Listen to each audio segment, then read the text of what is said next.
Namaste everyone to my YouTube channel. Today I would be talking about the last game week of this EPL season, the 38th game week.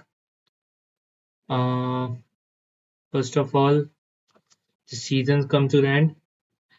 Liverpool won their 20th title, a memorable moment as one of their own, Trent Alexander-Arnold, leaves the club. It was a remarkable achievement by the new coach, Slot. He just won the EPL in his first season. Truly a magnificent performance by his side. Uh, but today I would be talking about Man City more than any other club. Let's just first talk about uh, what was the PL table, then talk about the Man City. Uh, Liverpool came first with 84 points. They won the league long before.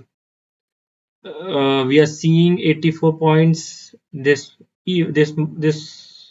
must be easily been 92 points, but they won a law a long before.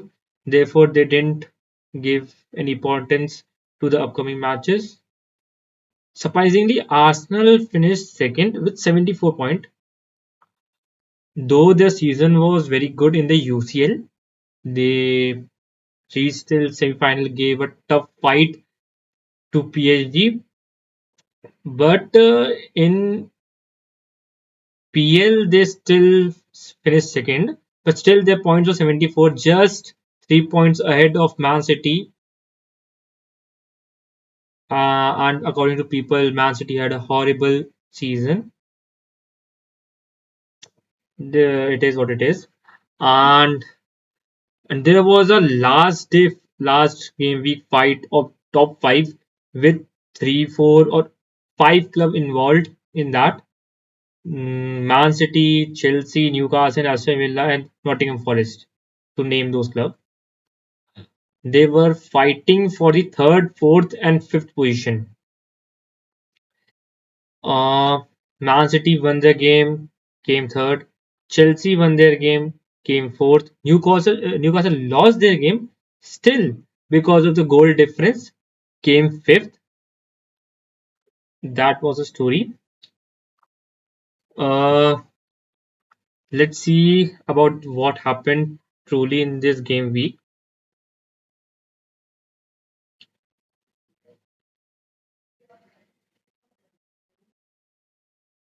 First of all, Bournemouth won their game against Leicester. Bournemouth was on their home. I believed that was an easy victory. Bournemouth this season was a great sight to watch.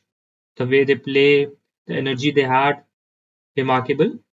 Fulham lost their game against Man City. We will be talking about that game later.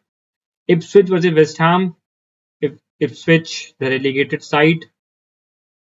West Ham had a I didn't watch the game according to scoreline. It looks like a easy victory for them. As earlier said, and when then we talk about the Liverpool and Crystal Palace 1-1 draw. As I earlier told, Liverpool just didn't have any intention to. I won't be saying to win, but didn't have any motivation in PL because they won a long time before. The match to talk about is Manchester United versus Aston Villa. Manchester United finished, I guess, 16th or 17th or 15th. They finished 15th with 42 points, and they were able to beat Aston Villa, which is placed sixth in this PL table. Finished sixth in this PL season, which is a remarkable performance. Is this game also involved a red card? I just saw the score line and it showed a red card. I didn't watch that game also, but according to some pundits and some experts, Aston Villa were the favorites to win this game, but United just turned their tides, and they won at Old Trafford to give the farewell or to end this season on a high note. The next game was Newcastle vs Everton. Everton won the game, but still Newcastle qualified because of goal difference. Great performance by Newcastle. Then Nottingham versus Chelsea. A very important game in context to top five. If Nottingham won their game, I guess they would have finished how much? They would have finished at 68 points, and they would have easily been qualified for the Champions League. But they lost at their home. Surprising match, but interesting match to watch. I just had a glimpse of this match at the ending. Chelsea guys were just wasting their time as they knew they had already won. They would be qualifying. Uh, I think Chris Wood had a brilliant chance in the 92nd, 93rd minute. The goalkeeper came to the half line, then he just crossed a ball into the 6 yard. Chris Wood had a great first touch but was unable to finish. Hard luck to him. But it's just like Nottingham Forest season. They start with a high note, they finish on a low note. The next game was Southampton versus Arsenal. Nothing to play in that game. A dead rubber. Southampton already relegated. Arsenal already in top five. Nothing to play. The next game was Nottingham versus Brighton. Sorry, Nottingham Brighton. No, pardon. Tottenham versus Brighton. Tottenham scored the first goal, but eventually Brighton, the stronger side, scored 4 goal, had a comeback, and easy victory for them. The last game was Wolves versus Brentford. No, no remarks. Didn't watch the game at all. Uh, let's talk about the City's performance. It was a itsy bitsy game, to be honest. Uh, it had a similar template to all the games we had in our recent past 2 3 months. We create a lot of chances through wings. This time, Jeremy Doku created a lot of chances, but we are unable to finish them or provide a good uh, final ball to Erling Haaland or a striker to finish.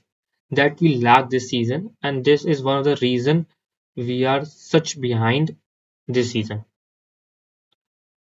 The next point to talk about is Omar Marmoush finishing. I guess I didn't watch the match truly. I had some glimpses.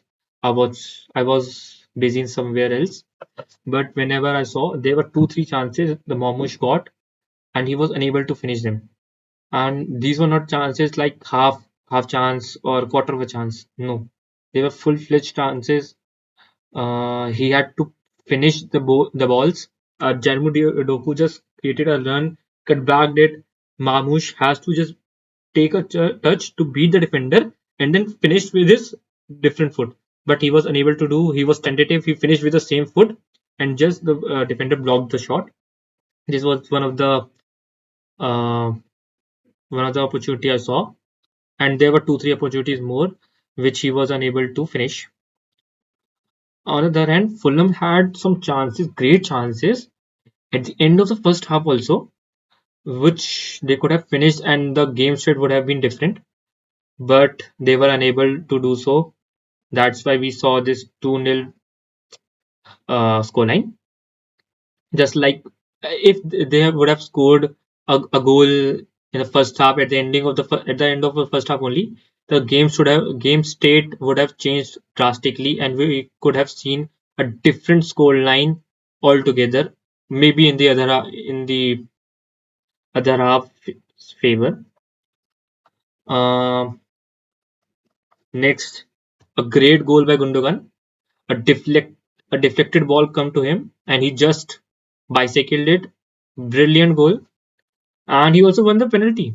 He just received the ball, tried to turn it, but the Fulham's defender clipped his back leg, or you can say the calf area, and he won the penalty. And Haaland had a cool, calm finish toward the left side of the goalpost. Easy penalty for him. The last and the emotional point to talk about is the KBD's favor in the PL. Uh, at the end of the game, he thanked the away fans, thanked the fans who were traveling to the London, watch the game. Fulham also gave a tribute to Kevin De Bruyne about his career and his contribution to the games. Although a very successful, a very motivation giving journey comes to an end of Kevin De Bruyne in the city's color. Truly a city legend. And that's all, I guess. This was all about the Premier League overview about this 30th game week, and a little bit chat about the Man City's performance in this game week. We would be frequently posting the videos every week, once every week, and this video would mostly be posted on Mondays, as I would be recording these videos on Sundays most oftenly, but the dates may be changed, or the day of the week may be changed according to the game week and the games played on which day of the week. Hopefully, you like the video.